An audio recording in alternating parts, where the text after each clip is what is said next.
Hey there, folks. My next few videos are going to be very deck-focused because that's what they're going to be. And if you don't like my deck-focused videos, then my recommendation is just that you don't watch them.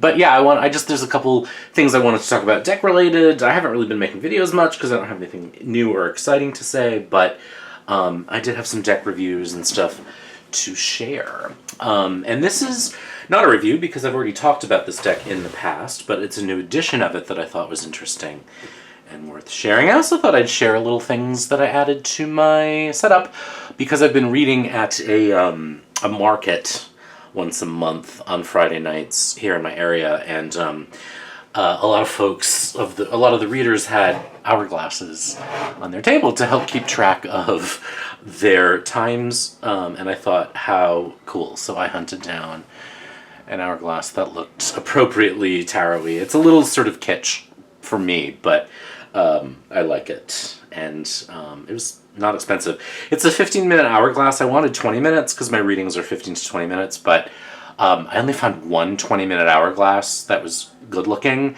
and it was almost $100, and as much as, I liked it, I just didn't want to spend that much money on it. And then I got this lantern, which, because they stuck me in the dark, in a very dark corner, I decided to pick this up. And it's cool. It's just a little rechargeable LED lantern, but it has different settings, so it can have this sort of like flickery situation and then this ugly LED. But I thought it was cool. And it's going to allow me to see what I'm reading in this dark little spot they put me in. So I like it, and I like that it's rechargeable. The deck that I'm going to share with you today is an old favorite. It's one that I have talked about before, but like I said, it's a new-ish version. I mean, this version has been out for a while, but it's been sort of on my radar, and I picked. One of the things that I did recently was I just sort of was looking at my shelves and thinking about, like, oh, there's a deck I forgot I had. And just sort of recoming to them, ones that I bought and never really looked at, and ones that, just sort of cried out for attention. And this is an old faithful. This is the Ellis deck. This was one of the first indie decks that I ever got that was like real quality, you know what I mean? That was like, it was as good as a mass market, and it's one of my favorite decks, and I pull it out from time to time, and this summer it seems to want to be really part of the fun here, and I love it. Now, the original version, this is the second edition, which I've had and really loved.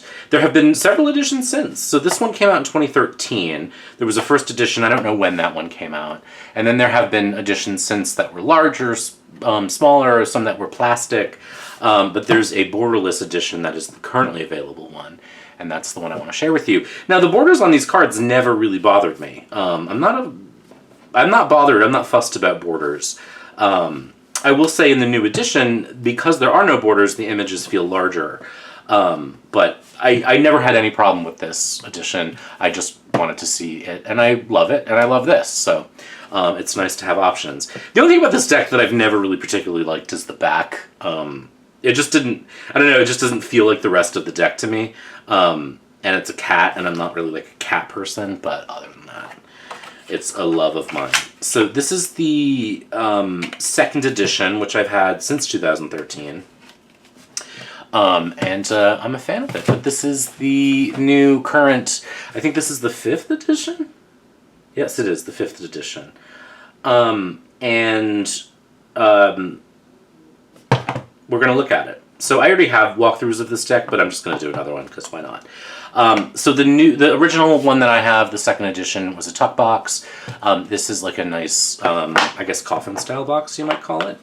And it's really nice, but we're here to look at the cards. So I really do love this deck. It's like, I've always said, it's sort of like not necessarily a deck that you'd think I would like, but I do. I love it. I love reading with it. It's one of my faithful decks, and I've always loved it. So I'm just going to walk through it quickly. I don't have a lot to say about it because it's a deck that I love. I don't really have any issue with it. It's very much its own thing. It has sort of a fantasy quality to it. And I believe that this was all done with Vector. But it's really great, and not that vector art can't be great. It is great. Oh, this edition is also gilded, which the other one is not. Which, I can take or leave gilding, but it's definitely cool. And so I just love it. You know what I mean? I really do. I do like the Shadowscapes. It's a deck that not necessarily is a style that I would think I would like, but I love. So I can't say enough good things about it. I don't think there's a card I don't like. I think that it's bold, it's exciting, it's clear, it reads for me super well. It does live in this sort of other world, which, again, is not something I'm drawn to necessarily naturally, but that, when it works, and in this deck it just works for me. This is one of my favorite tower cards. I mean, this is a great star. I love this star card. I love this moon card. I love this. I just love this deck. I really do. This is one of those rare decks where I really wouldn't change anything. Even though I don't love the back, it's fine. You know what I mean? And so, it is what it is. But I love the deck. I love it as it is. I love it for what it is.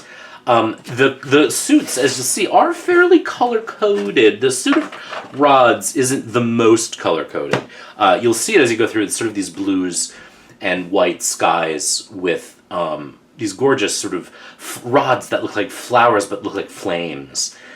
So good.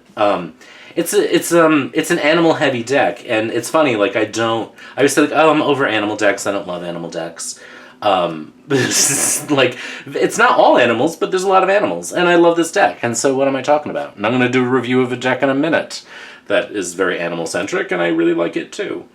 Yeah, I mean, whereas with a lot of decks I will say, well, I like it, but this one is not one of those buts. I just like it, and it really makes me happy, and it's nice. I like having the option of the borderless and bordered versions. So here we get to the courts of wands or rods, and they do have this sort of like giant, I mean this in like a nice way. It's this sort of jolly green giant thing, but there's this like green. The people or the human-esque figures in it are like tree figures, which is really cool. And so we get into the suit of cups, which has like a mermaidy feel, and it's the dominant colors are yellow and blue. And they do have these sort of sea creature-y, beautiful mermaidy qualities to it. And again, I really love it.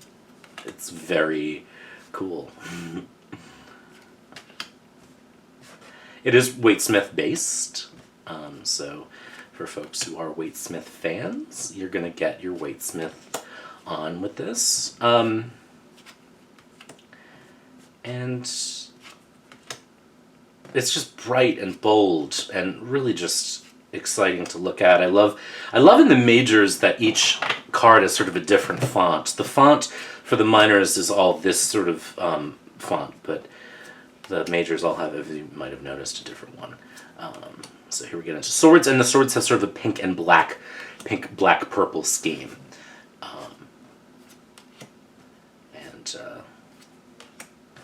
Again, just great texture, great color.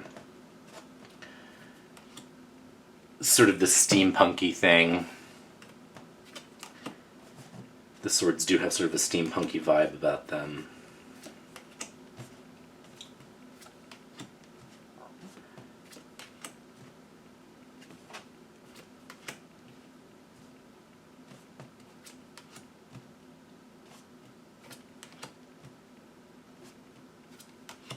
And we get into Pentacles, which has a black and green theme.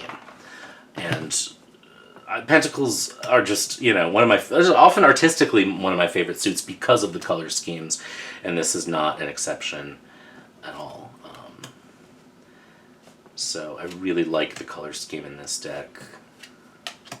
Overall, in this suit, there is something sort of Halloweenish about the suit. I don't know what that is, but this is the cover of the box. Beautiful sort of deco Nine of Pentacles that I love. And it's just so good. So here we have the Court of Pentacles. Queen and the King. It shuffles great. I love the way it shuffles in this deck. The original did 2. I'll shuffle it for you. Just like great shuffler, great deck overall. Again, I don't really have anything negative to say about it. I don't have anything negative to say about my old edition. I like the borders on the original because it sort of lets each picture sit in its own space. And I like the borderless edition because there's something immediate about it and they can bleed into each other. And so... And it shuffles so good.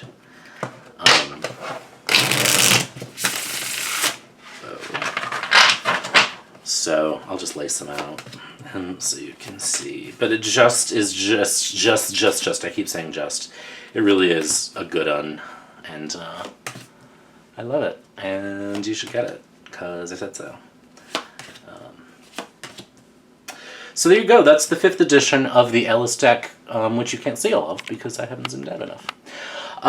Great stuff. I'll leave the website, Taylor Ellis's website below, but that's the box, and I love it, and that's it. Hope you're doing well. Take care. Be good.